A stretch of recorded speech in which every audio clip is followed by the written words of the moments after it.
Ok, ça enregistre et clap. C'est pour synchroniser le son et la vidéo.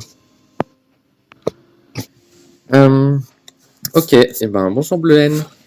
Bonjour Nat. Merci de m'accorder un peu de temps pour cette interview. Avec plaisir. Alors pour commencer, est-ce que tu peux me faire une petite présentation rapide de ton profil et de ta situation aujourd'hui, pour mettre en situation. Alors aujourd'hui, je suis ébéniste, auto-entrepreneur. Depuis 2011, j'ai créé mon statut en 2011 et je travaille sur de l'agencement sur mesure et de la restauration de meubles. Ok. Oui, parce que tu travailles avec Vincent, mais vous avez chacun votre entreprise Oui. dans le même atelier, quoi. Oui. C'est ça qui est chouette. Ok. Alors, quel est ton parcours de formation ? Alors, moi, je suis sortie d'un Master 2 d'art plastique. Après quoi, j'ai travaillé pour une agence événementielle en création de décors avant de commencer la formation à l'école Boulle. Et après, en 2009-2010, j'ai entamé une formation par le biais du Greta de l'école Boulle. Ok. Et en 2010-2011, j'ai continué une formation complémentaire dans les locaux de l'école Boulle, avec les enseignants de l'école Boulle, mais en passant par c'est une formation proposée par la mairie de Paris, qui n'existe plus. Ok. Qui était en cours du soir et samedi matin. D'accord. Donc qui permettait d'avoir un boulot à côté. Ah ouais, donc ça c'est plutôt chouette. Et du coup, comme tu avais fait, en fait c'est une reconversion.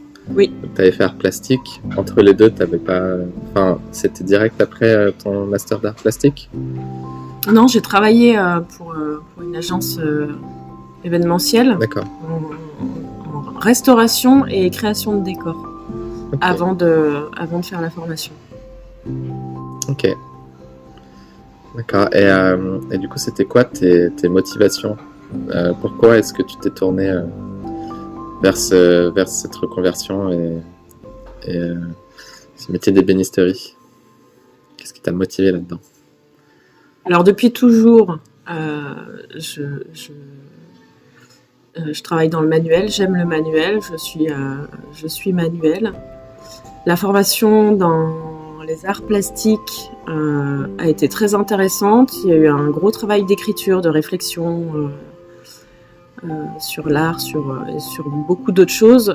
En revanche, il me manquait quelque chose que j'ai trouvé dans l'artisanat. Okay. Et c'est en restaurant et en créant des décors pour l'agence événementielle que j'ai commencé à travailler cette matière qui est le bois. Et c'est là que j'ai eu ma révélation. C'était ça que je voulais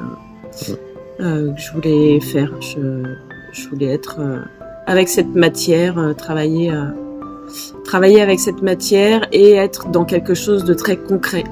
Ouais. Ok.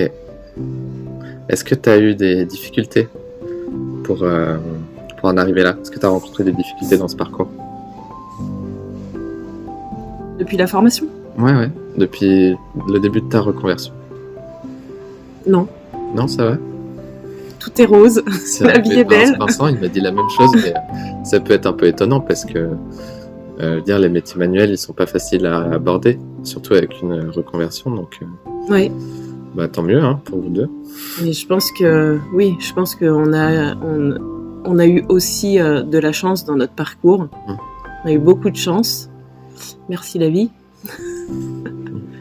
On a trouvé un atelier très vite. On a un atelier qui existait déjà. Oui, qui est en plus le plus vieil atelier d'ébénisterie de Lyon. Voilà. Donc, plutôt sympa. Donc il y avait déjà une clientèle, c'était un atelier qui était déjà reconnu. Ouais, sur place. Donc ça, c'était une réelle chance. Ok. Oui, parce qu'au début, quand j'ai monté mon statut, que j'ai commencé à travailler, j'en vivais pas. J'avais un complément Ouais, d'accord. de la CAF qui était le RSA à cette époque. Ok. Et alors, pour en revenir à ma problématique, qu'est-ce que ça t'apporte, ce métier? Qu'est-ce que ça te change au quotidien? Et de quelle manière ça donne du sens à ton quotidien, en fait? C'est ça que je veux savoir. Ça me permet de me réveiller le matin et d'avoir le sourire en me disant que j'ai envie de passer la journée. Ok. Il n'y a pas un seul matin où je me suis réveillée en me disant j'ai pas envie d'aller travailler. Même fatiguée, même... Ah ouais? Même... Donc, je dirais pas malade parce que je suis jamais malade. Mais même, oui, même très très fatiguée, je suis très heureuse d'aller à l'atelier. c'est incroyable, ça. Et c'est quoi qui te pousse à y aller, justement? La découverte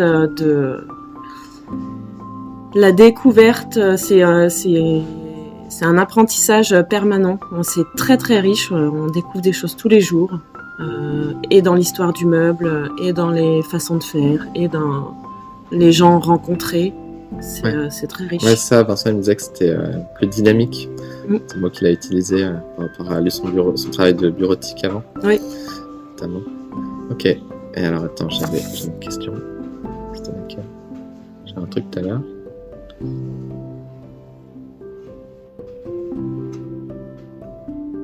Oui. La différence entre ça maintenant et avant, quand tu étais en art plastique. C'est-à-dire, qu'est-ce que tu trouves de différent et de mieux dans ta vie, en fait, dans ton quotidien? En fait, ça n'a rien à voir parce qu'il y a aussi tout mon chemin de vie qui fait que aujourd'hui n'a rien à voir avec cette époque-là. Ouais, c'est ça qui est intéressant. Oui, après. C'est pas que professionnel, c'est Oui, moi je voulais dire plus professionnellement. Professionnellement, art plastique, c'est pour moi l'art plastique c'était un travail de recherche, c'était un travail d'étude. Là c'est différent dans le sens où pour moi c'est concret. Parce que même la restauration de décors et la création de décors, c'était un boulot qui était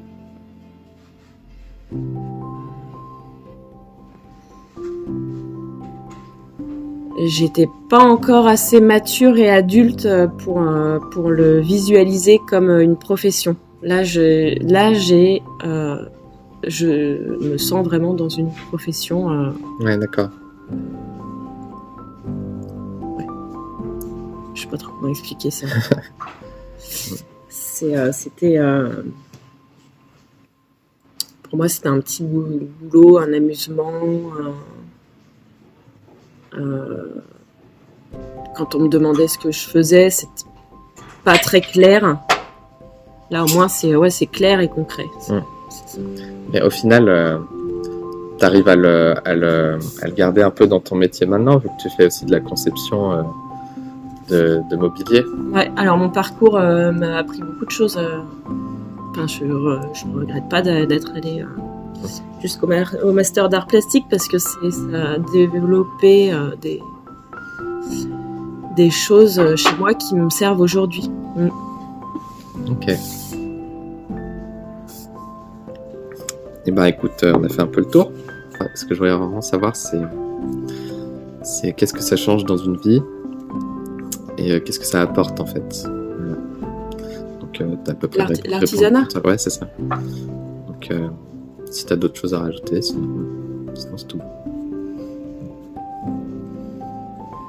Non, je crois que l'essentiel, il est là. Ça apporte une belle vie. C'est simple pour toi au final. Ouais. Oui, c'est ça. Après, il faut pas être en recherche de fortune.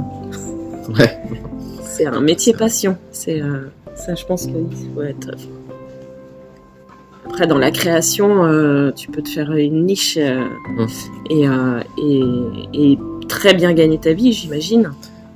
Mais Moi, c'est pas pour ça que ouais. je le fais. Vous en vivez assez quand même et c'est très bien comme ça. On en vit simplement, ouais.